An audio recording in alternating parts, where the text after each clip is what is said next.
আমার এমন লাগছে কেন? আমার মায়াবী মুক্তা। ও কিছু হয়নি তো সেনাপতি?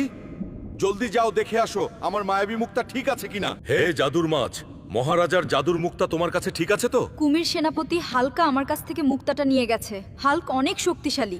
হালকা মহারাজার জাদুর মায়াবী মুক্তা দিয়ে দে, না হলে তোকে শেষ করে ফেলবো। কুমির, আমার সামনে থেকে সরে যা, না হলে এই জাদুর মুক্তা আমি ভেঙে ফেলবো।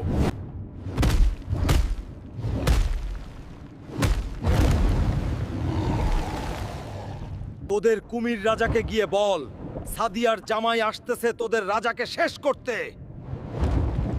মহারাজা কুমির, আপনার জাদুর মাছের কাছ থেকে হালকা আপনার জাদুর মুক্তা নিয়েছে। সে এখন আপনার কাছে আসতেছে, এসে আপনাকে শেষ করতে চায়। কুমির সেনাপতি, তুমি জলদি যাও, আমার বন্ধু হাঙ্গর রাজাকে খবর দাও, সে যেন গিয়ে হালকাকে মেরে আমার মুক্তাটা উদ্ধার করে নেবে। বন্ধুরা, এরপরে কি হলো দেখতে চাইলে কমেন্ট করো কুমির রাজা পার্ট 5 এবং ভিডিওটি শেয়ার করে দাও।